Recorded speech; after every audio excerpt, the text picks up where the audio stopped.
Oke, silakan. Mulai, Pak. Ya, boleh.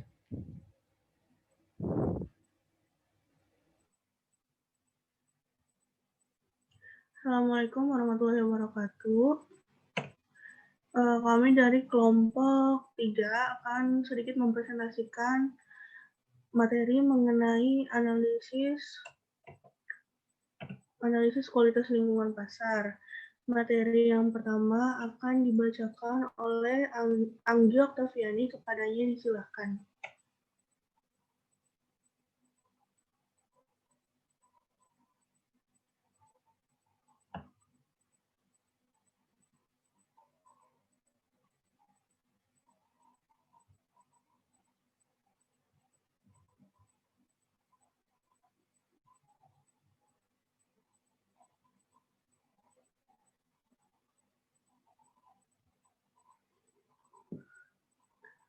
Anggi ada nggak, Anggi? Belum muncul, Mbak, slide-nya.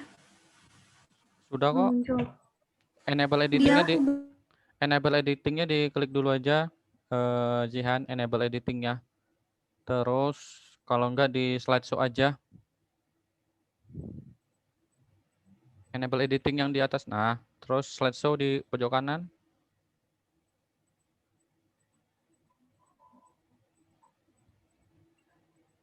Keluar belum, Anggi? Ini udah keluar. Sanitasi tempat-tempat umum atau STPU merupakan usaha penyelenggaraan yang dilakukan untuk penyehatan lingkungan melalui pengawasan dan perbaikan kualitas lingkungan dengan sasaran utama tempat umum.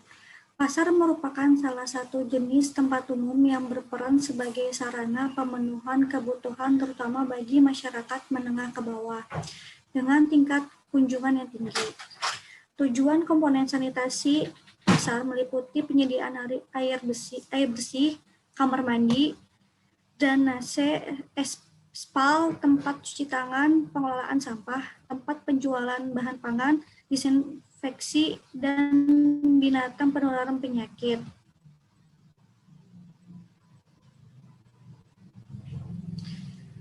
Pengertian pasar.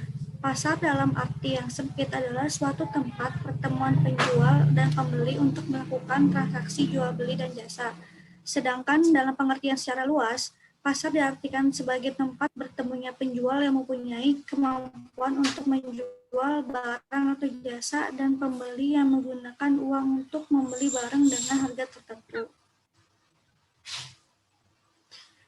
Pasar tradisional. Pasar tradisional adalah pasar yang dibangun oleh bijak pemerintah, swasta, koperasi, dan swadaya masyarakat. Tempat usahanya dapat berbentuk toko, kios, dan tenda yang menyediakan barang-barang konsumsi sehari-hari masyarakat. Pasar tradisional biasanya dikelola oleh pedagang kecil, menengah, dan koperasi. Proses penjualan dan pembelian dilakukan dengan tawar-menawar.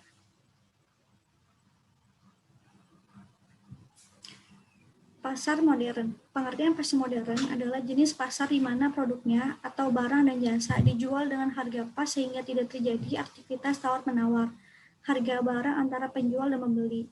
Umumnya, pasar modern berada di perkotaan atau di pinggir kota dengan kondisi yang bersih dan nyaman bagi konsumen.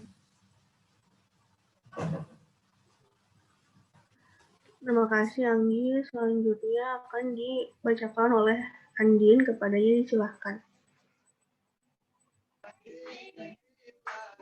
Tempat-tempat umum.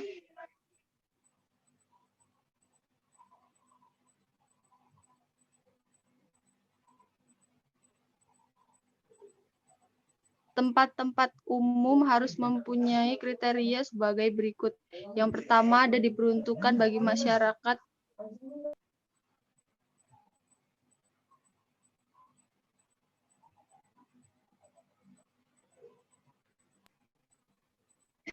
dipertunjukkan bagi masyarakat umum, artinya masyarakat umum boleh keluar masuk ruangan tempat umum dengan membayar atau tanpa membayar. Yang kedua, harus ada gedung atau tempat peranan, artinya harus ada tempat tertentu di mana masyarakat melakukan aktivitas tertentu.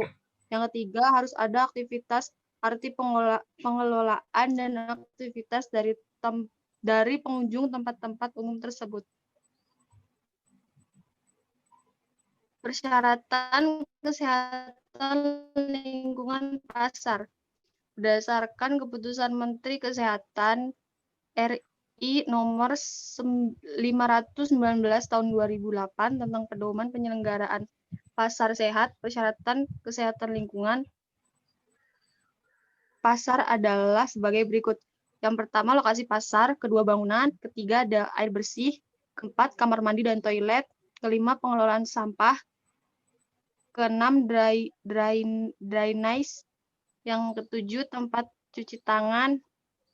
Yang terakhir, ada binatang penular penyakit atau vektor.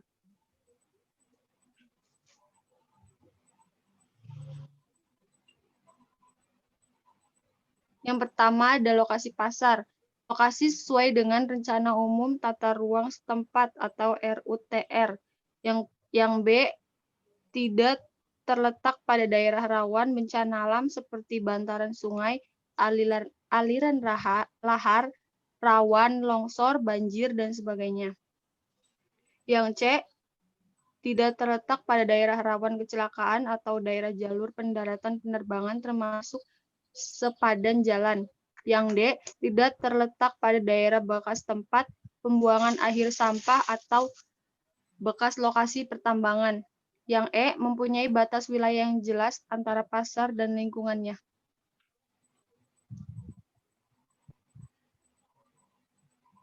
Yang kedua ada bangunan umum. Itu ada yang A, bangunan dan rencana bangunan harus dibuat sesuai dengan peraturan.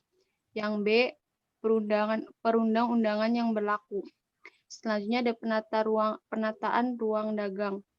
Yang A, pembangunan area sesuai dengan jenis komoditi sesuai dengan sifat dan klasifikasinya seperti basah, kering, penjualan unggas hidup, pemotongan unggas. Yang B, pembagian zoning diberi identitas yang jelas. Yang C, tempat penjualan daging, karkas unggas, ikan ditempatkan di tempat khusus. Yang D, setiap los atau area berdasarkan zoning memiliki lorong yang lebarnya minimal 1,5 meter. Yang E, setiap los atau kios memiliki papan identitas, yaitu nama pemilik dan mudah dilihat. Yang ketiga ada kamar mandi dan toilet. Yang pertama harus tersedia toilet laki-laki dan perempuan yang terpisah dan dilengkapi dengan tanda atau simbol yang jelas. Yang B, di dalam kamar mandi harus tersedia bak dan air bersih dalam jumlah yang cukup dan bebas jentik. Yang C, di dalam toilet harus tersedia jamban leher, angsa, peturasan, dan bak air. D, tersedia tempat cuci tangan dengan jumlah yang cukup dan dilengkapi dengan sabun serta air yang mengalir. Yang E, air limbah dibuang ke septic tank atau multi-chamber, riol, atau lubang peresapan yang tidak mencemari air tanah dengan jarak 10 meter dari sumber air bersih.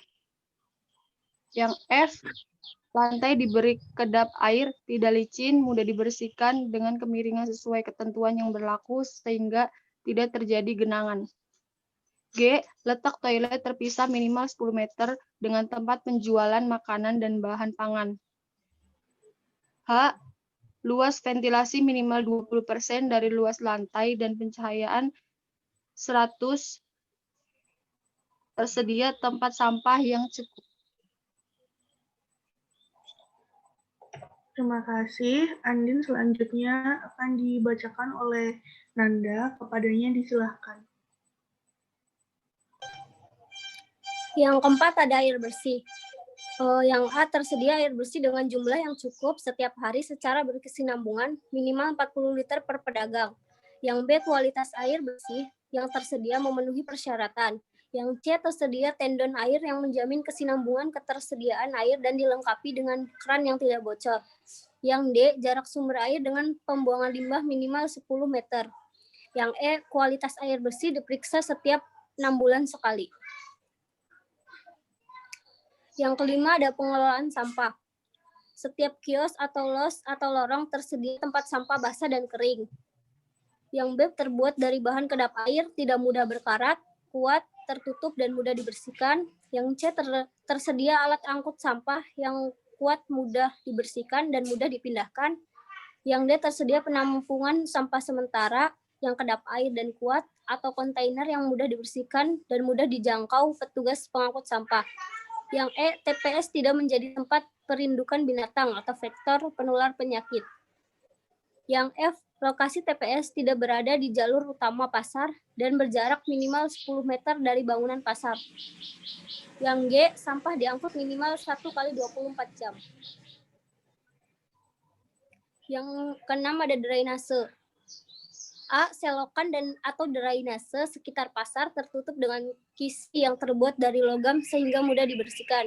Yang B, limbah cair yang berasal dari setiap kios disalurkan ke instalasi pengolahan air limbah atau IPAL sebelum akhirnya dibuang ke saluran pembuangan umum. Yang C, kualitas limbah outlet harus memenuhi baku mutu sebagaimana diatur dalam Keputusan Menteri Lingkungan Hidup nomor 112 tahun 2003 tentang kualitas air limbah. Yang D, saluran drainase memiliki kemiringan sesuai dengan ketentuan yang berlaku, sehingga mencegah genangan. Yang E, tidak ada pembangunan kios, los atau kios di atas saluran drainase. Dan yang F, dilakukan pengujian kualitas air limbah secara berkala 6 bulan sekali. Yang 7 ada tempat cuci tangan. Yang A, fasilitas cuci tangan ditempatkan di lokasi yang mudah dijangkau. Yang B, fasilitas cuci tangan dilengkapi dengan sabun dan air yang mengalir dan limbahnya dialirkan ke saluran pembuangan yang tertutup. Yang terakhir ada binatang penular penyakit atau vektor. Pada los makanan siap saji dan bahan pangan harus bebas dari lalat, kecoa, dan tikus. Pada area pasar, angka kepadatan tikus harus 0. Angka kepadatan kecoa minimal 2 ekor per plate di titik pengukuran sesuai dengan area pasar. Angka kepadatan lalat di tempat sampah dan drainase maksimal 30 per grill net. Container index atau CI, jentik nyamuk Aedes aegypti tidak melebihi 5%. Terima kasih. Terima kasih. Selanjutnya akan dipaparkan oleh Ami. Kepada Ami dipersilakan. Di sini kami menganalisis jurnal tentang sanitasi pasar tradisional di Kabupaten Sragen, Jawa Tengah, dan Kabupaten Gianyar, Bali. Next. Di sini ada tabel hasil penelitian pasar di Kabupaten Sragen dan Gianyar, Bali tahun 2010. Di sini ada 4 pasar yang diteliti, yaitu Pasar Bunder Sragen, Pasar Banaran Sragen, Pasar Gianyar Bali, dan Pasar Belah Batu Bali. Di sini ada variabel substansi yang dinilai. Yang pertama itu ada bangunan pasar, bangunan kios, tempat pembuangan sampah. Yang keempat ada saluran limbah dan drainase. Yang kelima ada toilet. Keenam ada air bersih. 7 tempat penjualan makan dan bahan makanan kios. Yang ke-8 ada pengenalan binatang penularan penyakit. 9 ada keamanan pasar. 10 ada pencahayaan, suhu, dan kelembapan. 11 ada tempat cuci tangan. Ke-12 ada tempat parkir. Dan ke-13 ada pedagang atau karyawan. Di sini ada hasil rata-rata dari 4 pasar yang diteliti ini, ada yang pasar yang sudah dibina dan belum dibina. Sementara yang pasar sudah dibina itu hasil rata-ratanya itu ada yang baik dari Pasar Bunder Sragen, dan ada yang sudah dibina Pasar Gianyar Bali juga, tapi dia kurang. Kemudian yang pasar belum dibina ada Pasar Banaran Sragen sama Pasar Belah Batu Bali, dengan hasil rata-rata kurang sehat. Next. Hasil pembahasannya dari tabel tersebut, di atas dapat diketahui bahwa baik pada pasar yang sudah dibina maupun yang belum dibina di Kabupaten Gianyar, ternyata 2 pasar yang diteliti dinilai kurang sehat. Pasar yang kurang sehat di Kabupaten Sragen adalah yang belum dibina, yaitu Pasar Banaran. Sehubungan dengan pembinaan dan pengawasan yang dilakukan menunjukkan hasil yang bervariasi. Pembinaan berdasarkan ada tidaknya buku pedoman, ternyata pada pasar yang dibina semuanya sudah mempunyai buku pedoman penyelenggara pasar sehat atau menurut Kemenkes nomor 519/Menkes/SK/6/2008, sedangkan pada pasar yang belum dibina semuanya belum ada yang mempunyai buku pedoman penyelenggara pasar sehat. Di Pasar Bundar, pembinaan atau pengawasan dilakukan oleh tim khusus atau gabungan atau kerja sama lintas program, yaitu pengelola pasar atau pemerintah daerah, Dinas Perdagangan, Dinas Kesehatan, Dinas Peternakan dan Pelindungan Konsumen, dan frekuensi tiap hari pasar. Terima kasih. Terima kasih. Ada yang ingin ditanyakan? Satu sesi aja ya, Pak.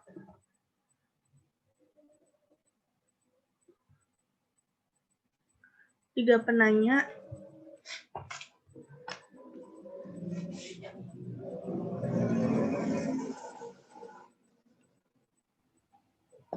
Ayo silakan yang mau bertanya. Ini bagus nih tentang pasar. Apa namanya, yang salah satu tempat-tempat umum yang tidak bisa kita hindari. Ya maksudnya itu karena kebutuhan sebagian besar kan diperoleh dari pasar. Nah, terkait dengan sanitasinya, kebersihannya, bangunannya dan sebagainya.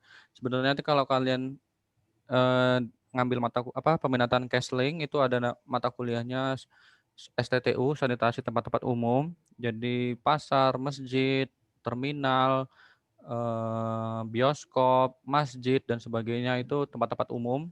Tempat-tempat umum itu kan yang banyak aktivitasnya ya, dan yang banyak juga orang di dalamnya. Jadi butuh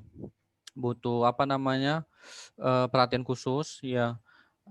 Siapa tahu kalian nanti juga ada yang rezekinya jadi PNS di bidang Kesling misalnya. Nah, itu salah satunya yang harus kalian amati adalah tentang STTU di tempat-tempat umum ya, kebersihannya. Itu tadi sebenarnya itu ada panduannya, cuma ini kita karena AKL ini sekilas aja, jadi memang hanya satu materi aja, itu pun juga bebas milih sebenarnya. Nah, apalagi sekarang kan lagi COVID begini, ya walaupun Indramayu nggak masuk PSBB yang yang PSBB yang baru, yang dibatasin aktivitasnya, tetapi kan salah satunya itu adalah pasar itu lagi yang banyak aktivitas orang di dalamnya, apalagi lagi COVID begini, mungkin bisa salah satu jadi aspek pertanyaan kalian. Jadi silakan bisa ditanyakan ke kelompok 3 tentang sanitasi atau analisis kualitas lingkungan di tempat-tempat umum, khususnya ini yang mereka ambil di pasar. Ya, silakan.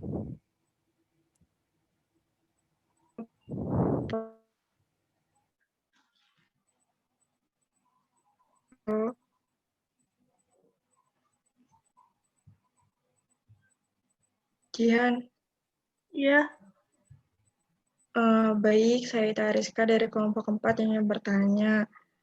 Tadi kan di jurnal kan dijelasin ya kalau misalkan ada pasar yang dibina sama yang belum dibina.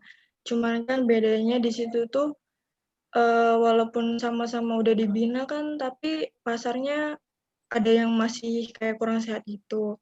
Nah, yang ingin saya tanyakan adalah misalkan nih pasar udah dibina tapi dia kan masih kurang sehat gitu ya. Nah, maksudnya ada sanksi atau kayak apa ya, maksudnya kayak, "Oh ini udah dibina tapi kurang sehat aja nih, nanti pengoperasiannya diberhentiin dulu apa kayak gimana sampai pasar itu sehat apa gimana?" Paham nggak pertanyaannya? ya. Terima Ada kasih. sanksi tidak ya? Iya, Kak. Iya.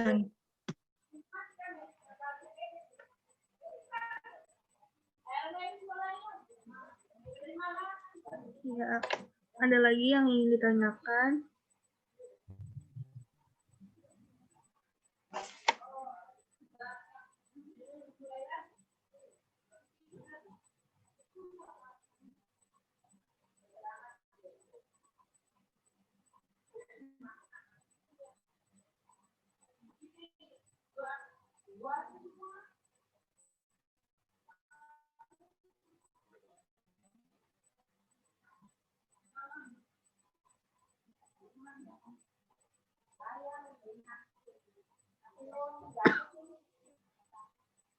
Ayo yang lainnya silahkan nanya.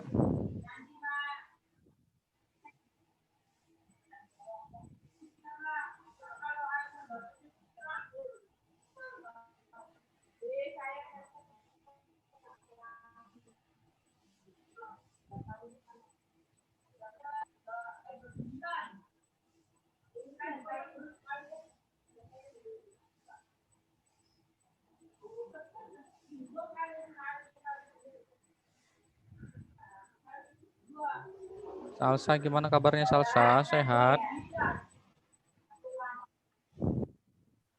Alhamdulillah Pak sehat. Dian gimana Yan? Sehat Yan?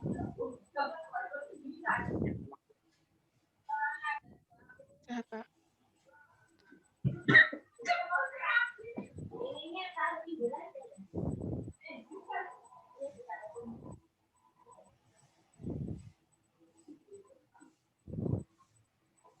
Endang gimana Endang? Sehat?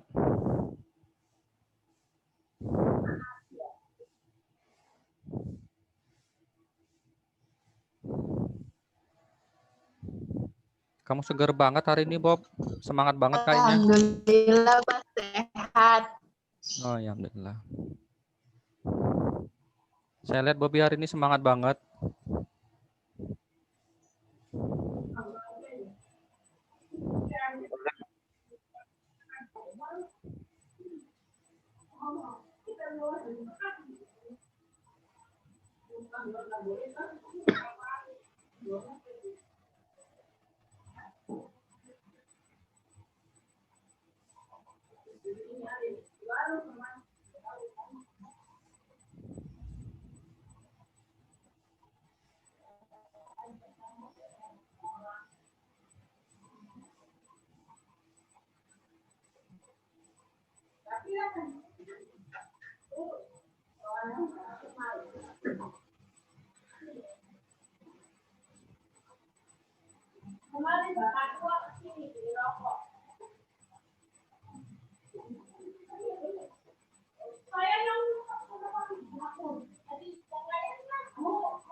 Ada lagi yang mau bertanya? Epri, mau bertanya nggak Epri?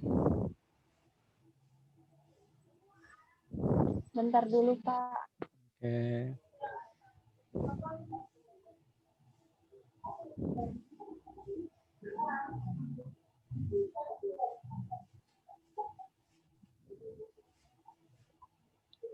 Mbak Jihan mau nanya. Ya, Mbak, kalau misalkan ya di pasar itu tuh banyak faktor dalam artian tikus kan otomatis banyak banget.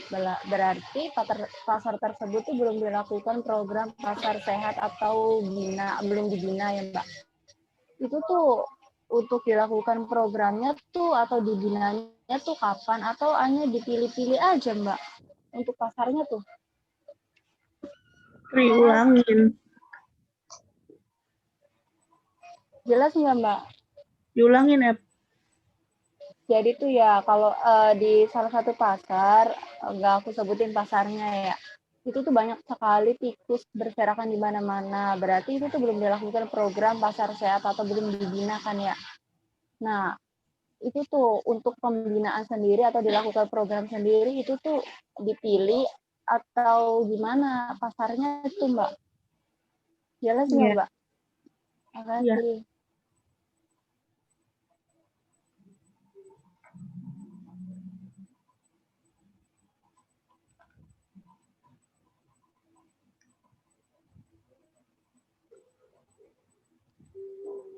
Ini satu penanya lagi.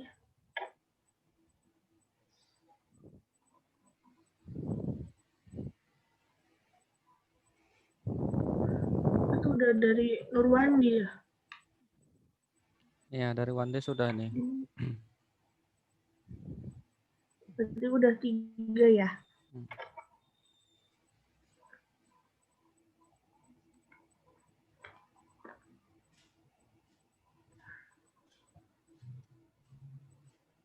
Air retreat, air apa tuh?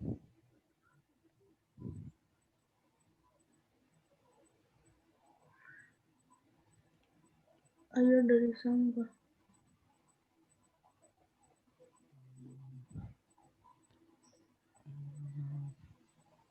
Air retreat. Air retreat itu air apa sih? Air retreat, air apa tuh? Mana Wandi? Wandi air retreat itu apa ya? Saya nggak tahu ya. Siapa tahu bahasa Indramayu. Air lindi bukan sih ya? Oh, licit maksudnya. Begini tulisannya. Bentar, saya ketik dulu. Oh, licit. Iya, iya, ya. Oke. Sip. Licit itu air dari apa namanya pengomposan yang membusuk, kemudian air apa namanya pembusukannya itu menghasilkan air, biasanya itu warnanya kecoklatan dan menimbulkan bau. Nah, itu namanya itu licit atau lindi. Nah, itu begitu. Jadi dampaknya apa? Kira-kira begitu Jihan.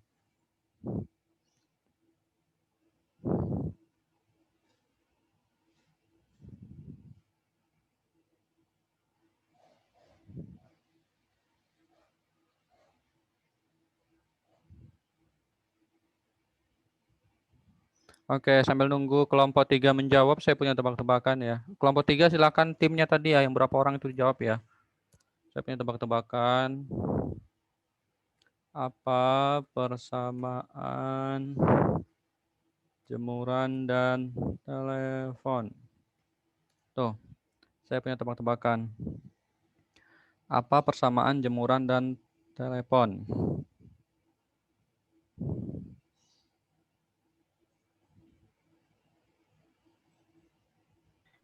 Sama-sama diangkat, Pak. Sama-sama diangkat. Kenapa? Sama diangkat. Sama-sama dipegang, Pak. Ya, si ini tadi, si Atun tadi ya. Jika, tapi kalau Atun tadi kurang, ya hampir lah, kira-kira 90 lah, belum tepat banget dikit. Atun hampir benar, tapi kurang pas.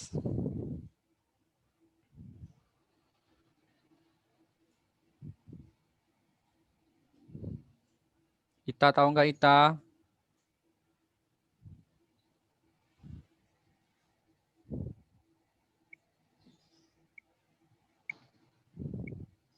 Ita, mana tadi Ita?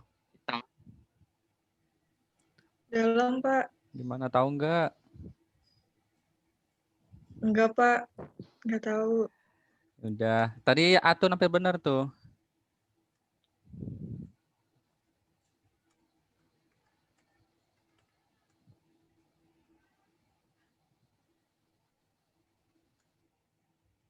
Oke, itu jawabannya.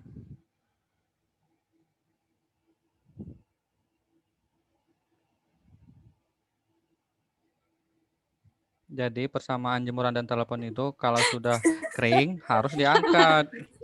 Oke.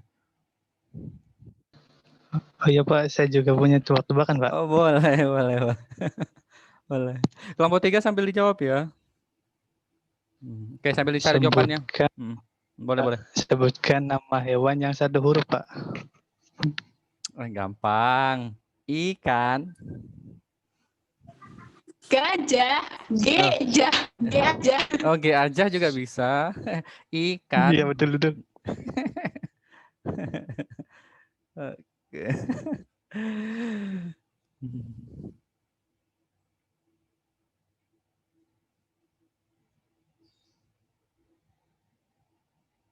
Oke.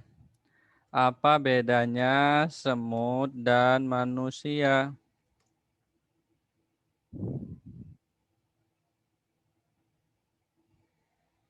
Kalau semut mah kecil, Pak. Manusia mah besar. Ya hampir betul. Sama-sama manis, Pak. Sama-sama manis, ya Allah. Kamu mau bilangin saya gitu? Boleh dah, boleh.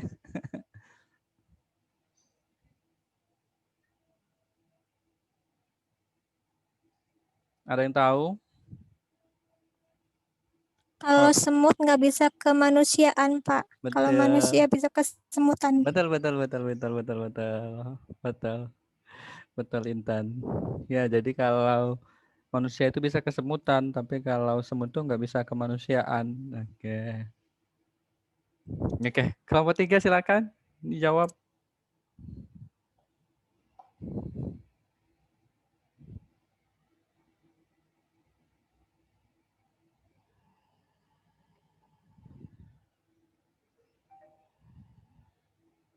Kelompok 3 silakan dijawab.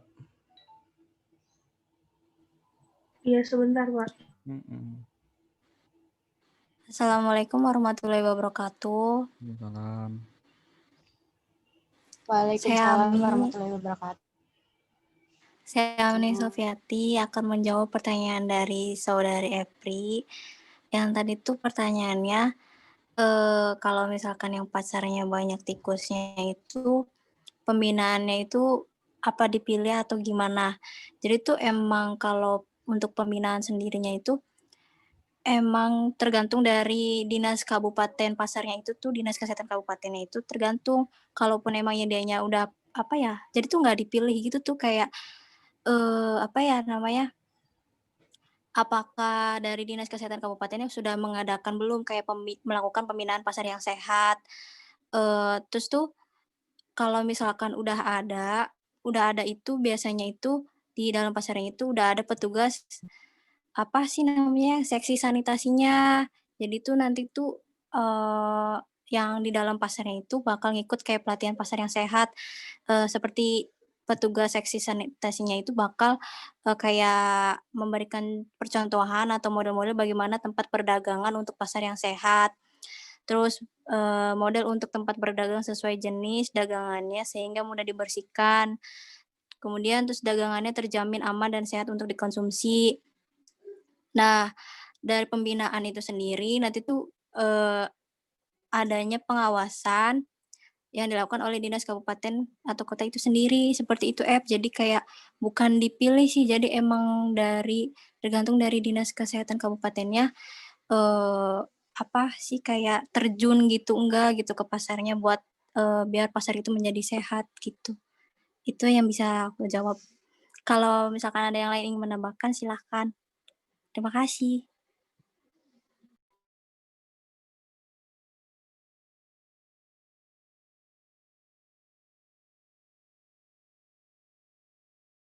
Epri jawabannya udah itu belum? Puas belum? Ngerti belum?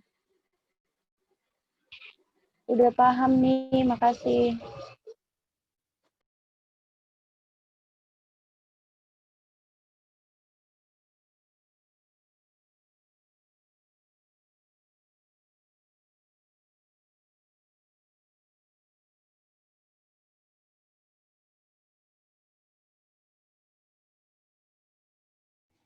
Oke, yang pertanyaan yang lainnya, pertanyaan Wandi sama pertanyaan siapa tadi?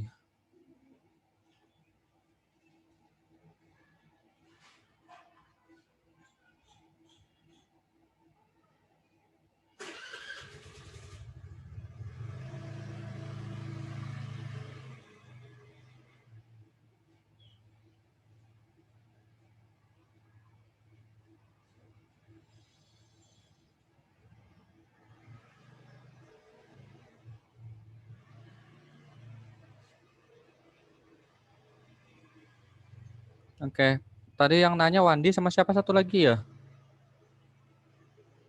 Ita, Pak. Ita.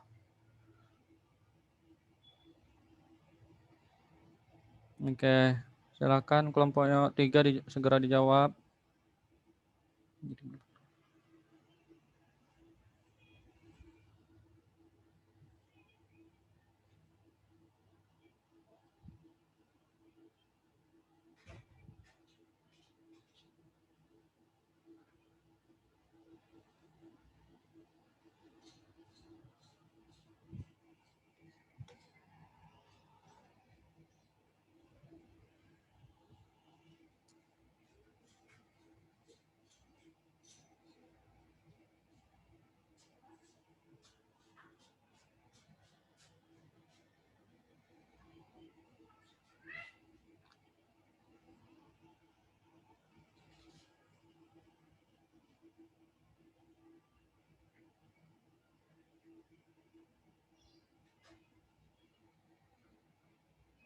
Tadi Ita nanya apa ya?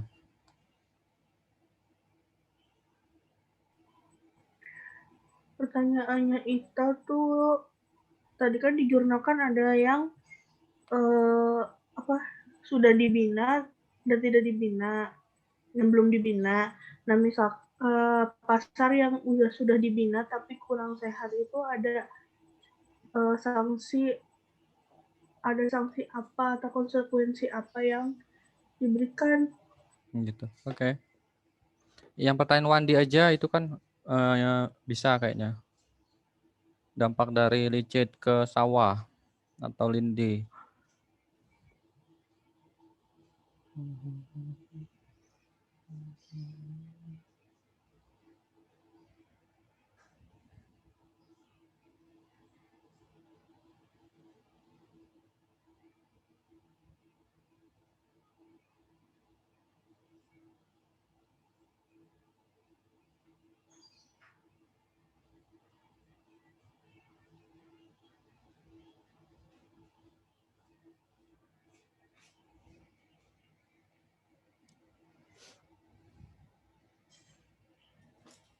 Yang lainnya atau kalau yang lainnya mau bantu jawab boleh.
Ayo, ada yang mau tanya ini? Ada yang mau bantu jawab?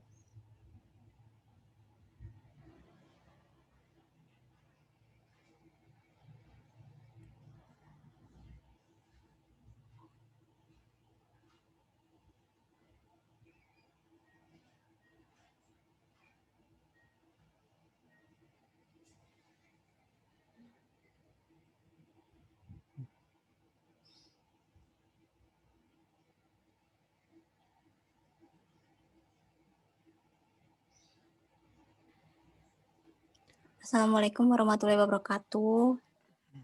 Salam. Saya Amni.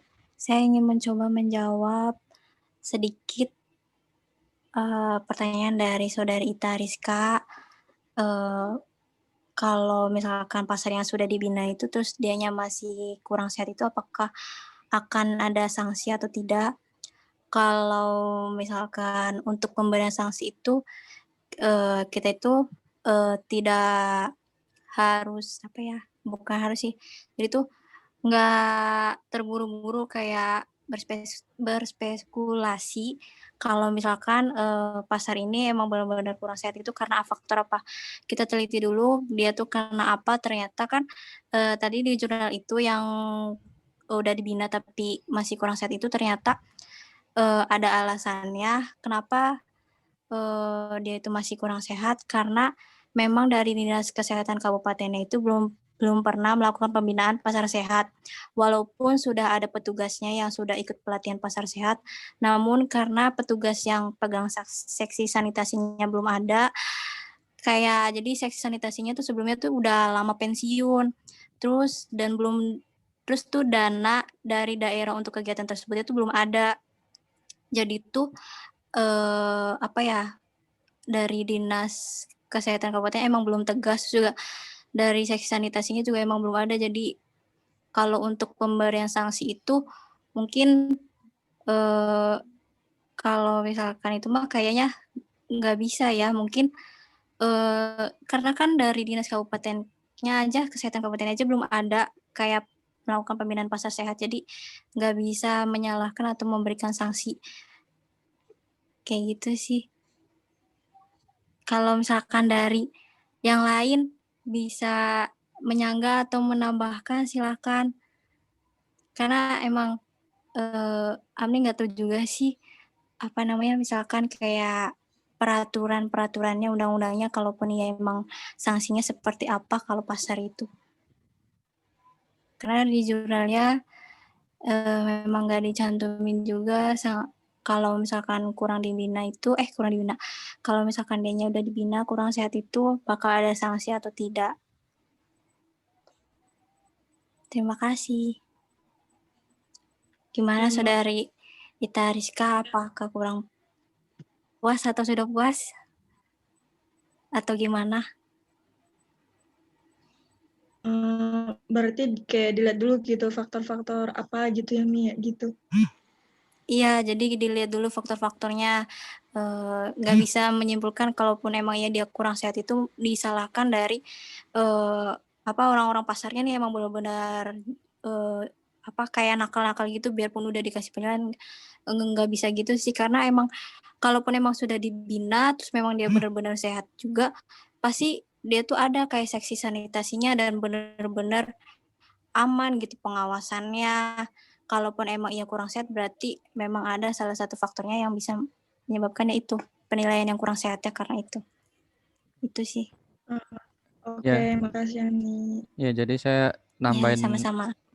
nambahin Amni ya. Nanti kalau teman-temannya mau Iya, nambahin Pak, silakan. boleh. Jadi untuk kriteria pasar sehat itu ada 6 kriteria. Itu menurut Permenkes nomor 519 tahun 2008. 519 tahun 2008 tentang kriteria pasar sehat.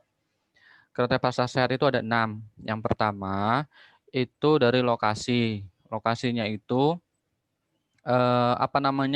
misalnya sehat apa tidaknya itu misalnya dekat sama TPS enggak, kemudian dekat sama tempat-tempat yang kumuh enggak dan sebagainya. Kemudian harus aman dan nyaman, itu lokasi. Oke. Kemudian yang kedua itu dari bangunannya. Bangunannya itu bersih enggak, kokoh enggak, kemudian langit-langitnya itu banyak debu dan sarang laba-laba enggak dan sebagainya. Pokoknya intinya dari bangunannya itu harus bersih, kokoh dan kuat lah seperti itu. Kemudian karena banyak juga ya pasar-pasar itu yang semi permanen. Tahu semi permanen ya? Kayak di Cirebon tuh ada pasar kayak pasar dadakan gitu. Jadi mereka bikin itu dari seng, dari terpal dan sebagainya. Jadi itu ada bangunannya. Jadi kalau di pasar dekat rumah saya itu di dekat Rusmi, yang di sepanjang jalan itu ada orang jualan juga. Jadi buka lapak-lapak. Tapi habis itu nanti ada juga pasarnya itu satu area gitu pasar, tetapi memang bangunannya masih semi permanen dari triplek, kemudian dari dari kayu, tapi intinya dia itu bangunannya masih semi permanen, jadi belum kokoh. Nah, begitu kan kalau terjadi kebakaran kan cukup rawan seperti itu. Saya dengar juga pernah terjadi kebakaran, makanya dipindah sementara pakai bedeng-bedengan gitu. Tahu bedeng-bedengan ya? Bedengan tahu nggak? Tahu ya? Jadi bedengan gitu kayak bangunan semi permanen yang dari triplek gitu. Nah, itu. Nah, tetapi sampai sekarang belum dibangun yang gedung baru. Ya, gedung yang baru. Kemarin saya lewat di Indramayu yang di dekat Pasar Baru itu ya kalau nggak salah ya. Itu ada gedung Pasar Baru ya kalau nggak salah ya. Nah, itu kan juga bagus berarti relokasinya. Pasar Baru apa pasar apa sih itu yang di dekat Polsek Indramayu apa ya itu ya? Itu ya tadi Ita Iya, ya. Pak, Pasar Pasar Baru, Baru. Pak. Nah, itu kan sebelah kanannya ada ini ya kayaknya Pasar Baru itu ya. Cuma saya jarang sih ke Indramayu jadi saya enggak ini. Bener ya, itu ada gedung baru ya. Iya, Pak, baru dibangun. Nah, itu ya. Iya, Pak, ada gedung baru. Kemudian yang ketiga itu sarana pendukung hygiene dan sanitasinya. Maksudnya tempat cuci tangan, kemudian toiletnya. Nah, seperti itu. Kemudian PHBS-nya. Jadi yang keempat itu kriterianya adalah PHBS. Maksudnya PHBS masyarakat di sananya ya. Misalnya kebiasaan merokok, kemudian tadi kebiasaan cuci tangan, apa namanya? Kalau sekarang itu lagi COVID itu jaga jarak dan sebagainya. Pakai masker dan sebagainya. Kalau yang sekarang lagi COVID ya. Kemudian yang terakhir itu adalah fasilitas pendukung lainnya. Ya, misalnya tempat pembuangan sampah, kemudian sarana ibadah misalnya ada musolahnya enggak, ada masjidnya enggak, kemudian ada apa namanya, ada pos pos security-nya enggak, misalnya begitu. Kalau saya lihat sih saya pernah lihat sih beberapa pasar itu ada yang memang mereka itu udah modern ya, dalam artian bangunannya sudah bagus, kemudian pengelolaannya juga sudah bagus tuh. Kalau di Jogja itu pasar itu masuk ke dinas pasar sendiri sih, dinas pasar sendiri seperti itu. Nah, itu ya. Kemudian, nah kalau tadi grade misalnya nanti ada kriteria penilaiannya. Misal tadi itu dia termasuk pasar sehat apa enggak. Misalnya nanti ternyata pas dari kriteria penilaiannya dia itu kurang, jadi itu ada instrumennya Ita. Jadi ada instrumen dia itu instrumennya itu ada checklistnya. Misal kalau kalian nanti ngambil STTU, ngambil sanitasi tempat-tempat umum, misal nanti kalian semester atas ngambil peminatan Kesling itu ada checklistnya. Ya, jadi misal di sana ada enggak tempat sampahnya, di sana ada enggak tempat apa namanya, ada tempat ibadahnya enggak, di sana gedungnya bagaimana, itu ada, toiletnya bagaimana, itu ada checklistnya POM sendiri dari Kemenkes yang mengeluarkan, termasuk apa namanya, eh, salah satu tugas dari sanitarian itu adalah itu mengecek kalau turun misalnya nggak sesuai berarti tidak termasuk lagi pasar tersebut pasar sehat begitu. Nanti kalau kalian ngambil sanitasi tempat-tempat umum biasanya sih begitu. Soalnya dulu saya sempat ngajar sanitasi tempat-tempat umum. Jadi itu mahasiswa saya minta neliti ke pasar, ke masjid, ke apa namanya ke terminal, kemudian ke stasiun. Sebenarnya ini yang di kalian kelompok Jihan sebenarnya saya berharapnya itu ini sih stasiun ya. Kalian analisis stasiun khususnya stasiun Indramayu yang Jatibarang, ya kan? Stasiunnya bisa kalian lihat sendiri ya. Itu dekat banget sama pasar besar. Jadi masuknya juga becek banget, ya enggak? Jadi ya apa ya? Ya kurang pas lah gitu ya kalau pasar di sebelah apa namanya pasar stasiun di sebelah pasar jadi kan kelihatan tuh kumuh dan kotor banget seperti itu cuma saya nggak tahu sih penata tata ruangnya bagaimana bisa seperti itu. Nah tapi sudah bagus kok ini kelompok ini gitu ya Ita ya. Jadi kalau misalnya tidak sesuai kriteria berarti grade-nya turun jadi tidak sehat lagi. Nah kalau tidak sehat perlu berarti pembinaan khusus lagi seperti itu ya. Baik, Pak. Terima kasih. Oke, terakhir dari kelompok ini yang pertanyaan Wandi, yuk dijawab.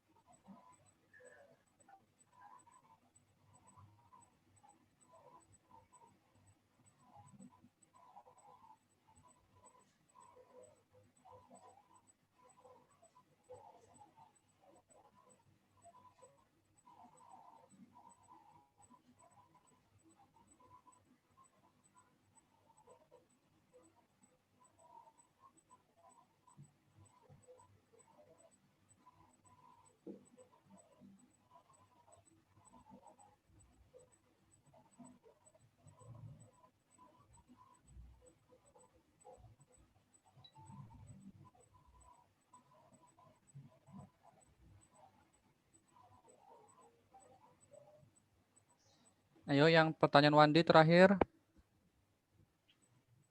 Kalau nggak ini dampak lindi aja secara umum, Jihan dan teman-teman. Kalau misalnya bingung ke sawah.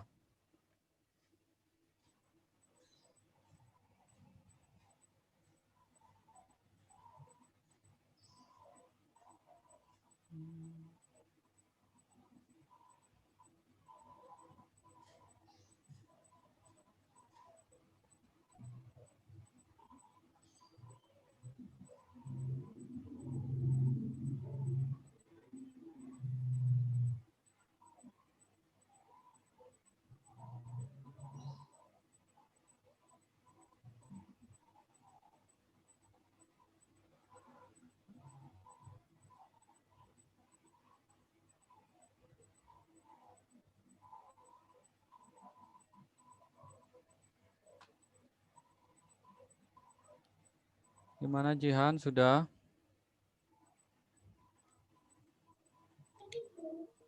Baik, saya akan menjawab pertanyaan dari Wandi. Pengaruh air lindi terhadap tanah dan tanaman padi, sawah relatif masih belum diketahui. Meskipun secara umum lindi mengandung hampir semua unsur hara tanaman, namun air lindi mengandung logam berat yang cukup tinggi, salah satunya tembaga, sehingga dapat menjadi racun bagi tanaman. Lindi dari TPA dapat mempengaruhi kesehatan manusia, mencemari lingkungan dan biota perairan karena dalam lindi tersebut terdapat berbagai senyawa kimia organik maupun anorganik serta sejumlah bakteri patogen. Selain itu juga mengandung amoniak, timbal, dan mikroba parasit seperti kutu air dan yang dapat menyebabkan gatal-gatal pada kulit. Barangkali ada yang menambahin?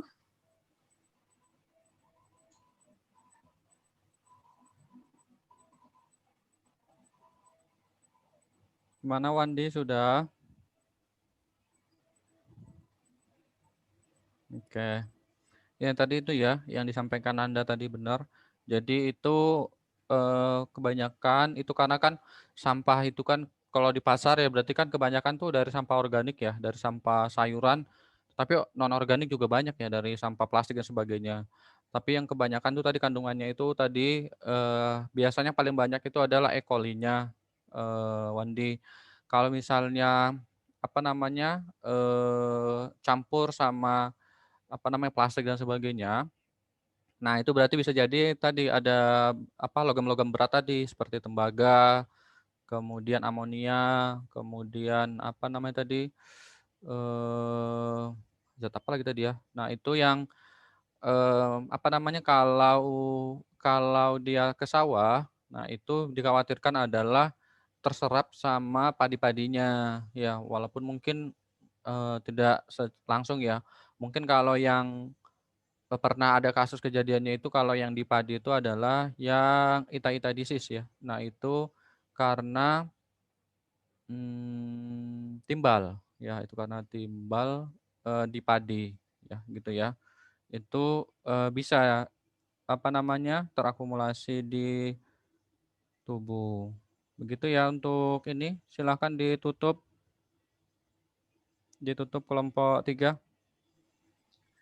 Baik, terima kasih. Sekian yang dapat kami sampaikan. Kurang lebihnya mohon maaf. Wabillahi taufiq wal hidayah. Wassalamualaikum warahmatullahi wabarakatuh. Waalaikumsalam warahmatullahi wabarakatuh. Oke, silakan kelompok terakhir. Nanti kelompok ini satu penanya aja ya.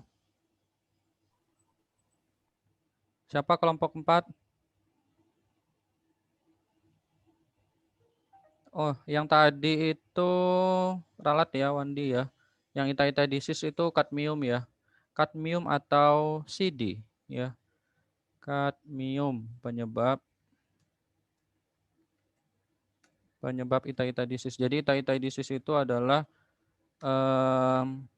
apa namanya di kota Toyama di Jepang, dia itu pernah logam beratnya kadmium itu mencemari padi dan sawahnya petani di Jepang. Jepang kan salah satunya itu juga banyak yang makan nasi ya kayak Indonesia ya. Nah itu jadi ita-ita disease itu mereka belum tua tetapi sudah membungkuk begitu, karena jadi tulangnya itu seperti fraktur atau kayak membungkuk begitu tapi belum tua, semacam osteoporosis gitulah, ya gitu gara-gara kadmium atau logam berat. Nah, tetapi tadi kalau yang di apa namanya, yang lindi tadi, yang paling saya pernah baca kasusnya itu adalah, pernah mencemari TPA, TPA-nya ini pernah mencemari sumur, apa namanya, sumur warga. Nah, itu yang kebanyakan adalah, bakterinya ya, E. coli dan sebagainya. Itu ya, Wandi ya. Silakan yang kelompok 4 yuk, terakhir.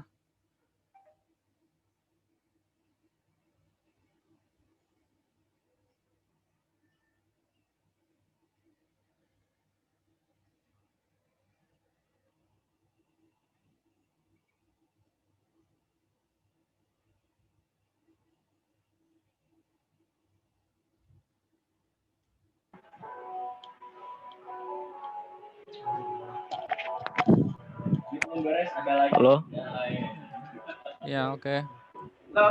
mulai tak Pak? Mulai aja. Assalamualaikum warahmatullahi wabarakatuh.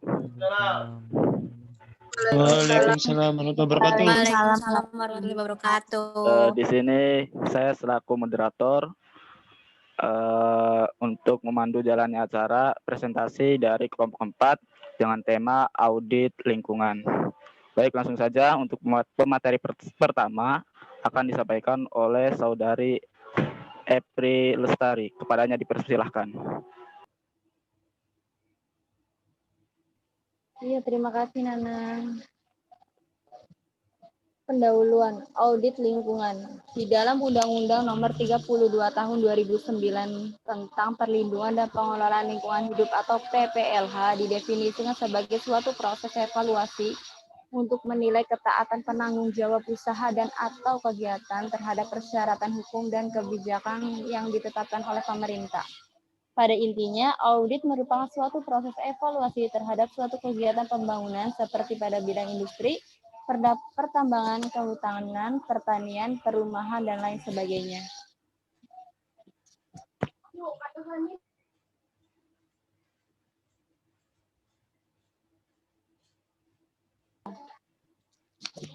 Perkembangan audit lingkungan. Audit lingkungan diadopsi dan dimulai diperkenalkan berdasarkan kepentingan pelaporan tahunan dari suatu proses publik. Untuk pertama kalinya, audit lingkungan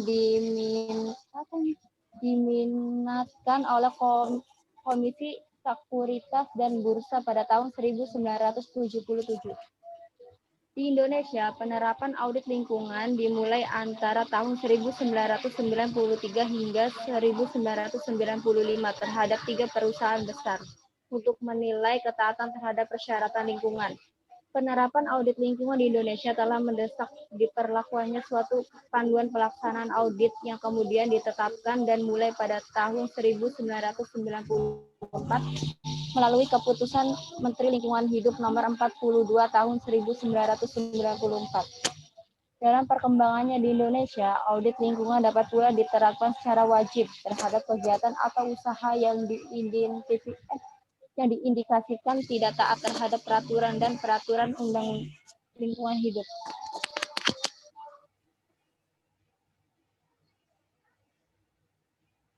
Baik, untuk pemateri selanjutnya akan disampaikan oleh saudari Ita. Apa?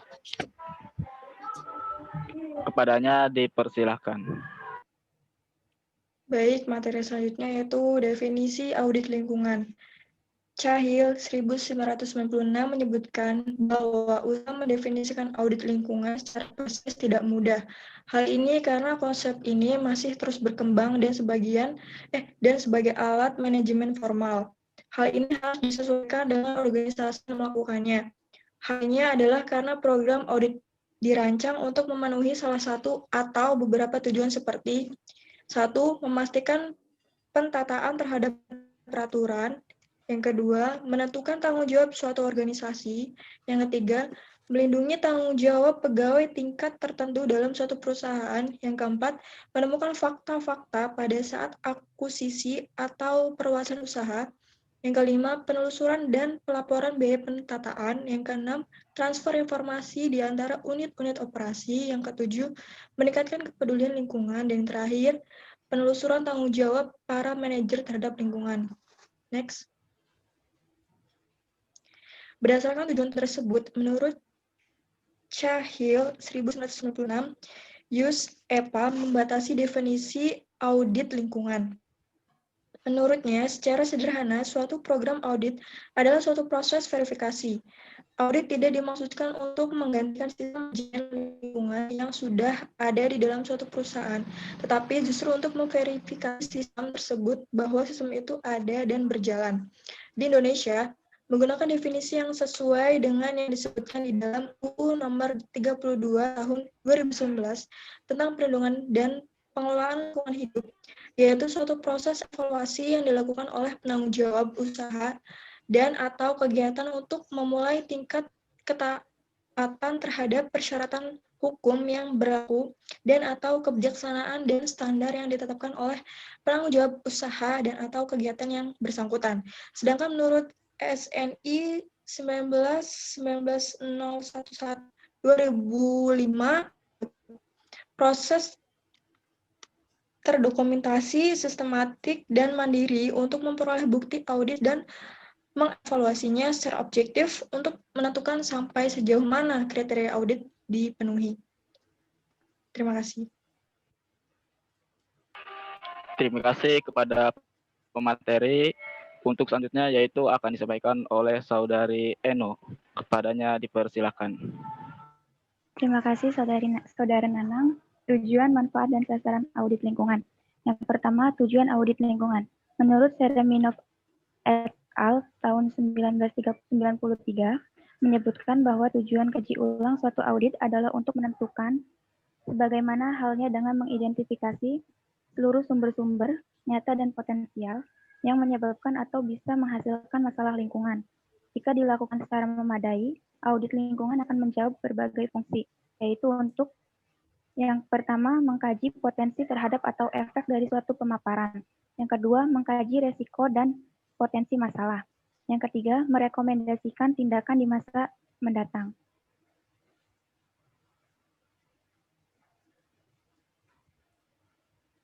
Beberapa fungsi audit lingkungan dapat mencakup hal-hal misalnya, yang A, merupakan upaya peningkatan penataan suatu usaha atau kegiatan terhadap peraturan perundang-undangan lingkungan. Misalnya, standar emisi udara, limbah cair, penanganan limbah, dan standar operasi lainnya. B, merupakan dokumentasi suatu usaha atau kegiatan tentang pelaksanaan standar operasi, prosedur pengolahan, dan pemantauan lingkungan, termasuk rencana tanggap darurat, pemantauan dan pelaporan serta rencana perubahan pada proses dan peraturan.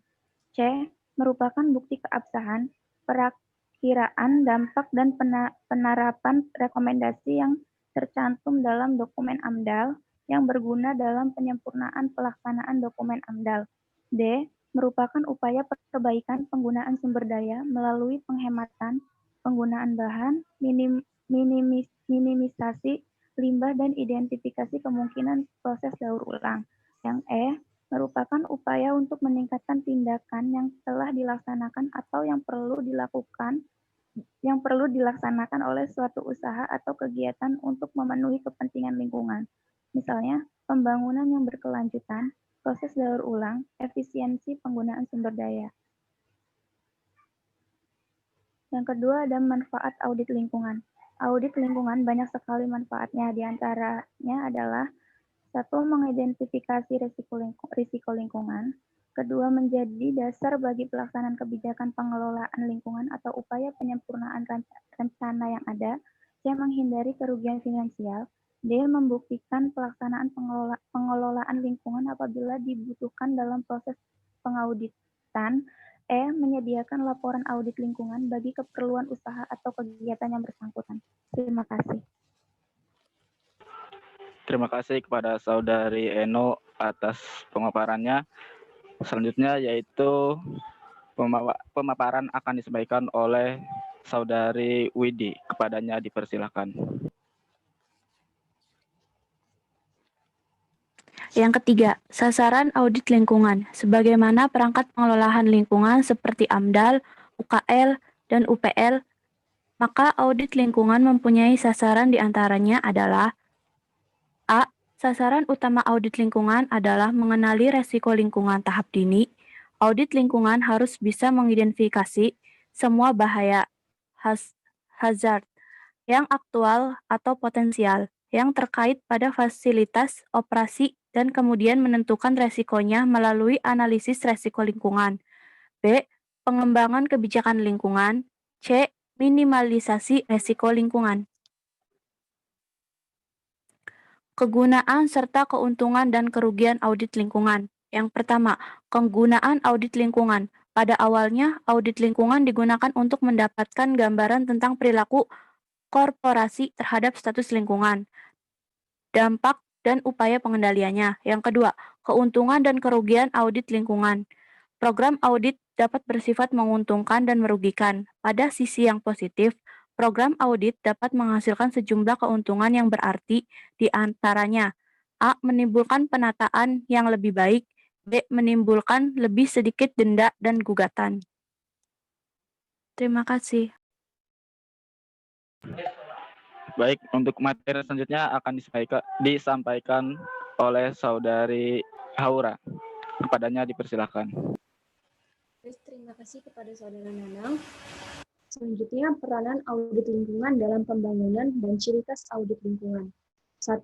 Peranan audit lingkungan dalam pembangunan. Peranan audit lingkungan dalam pembangunan adalah A. Audit lingkungan merupakan perangkat manajemen dalam pengelolaan lingkungan. B.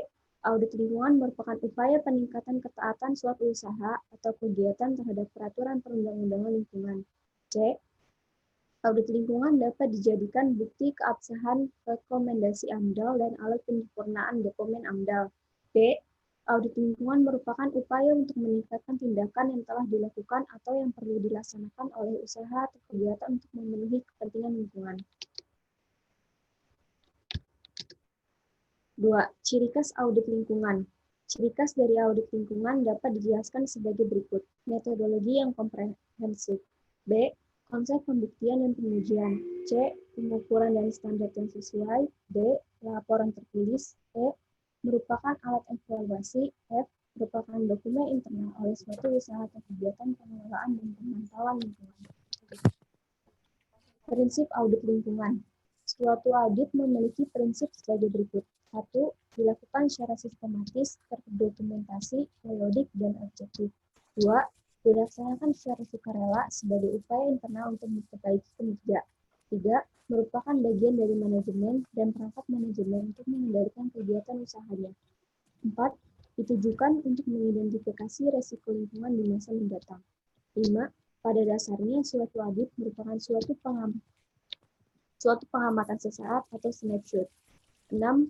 Audit lingkungan harus bersifat komprehensif, rinci, dan menggunakan protokol audit lingkungan yang memadai. 7. Pelaksanaan perlu mendapat bimbingan manajemen atau pimpinan. 8. Dokumen audit bersifat rahasia, kecuali ditentukan oleh penanggung jawab, misalnya untuk keperluan publikasi atau pembuktian. 9. Pelaksana audit harus mengikuti kode etik auditor lingkungan untuk menjamin objektivitas dan independensi audit tersebut. Oke, terima kasih. Saya serahkan kembali kepada moderator.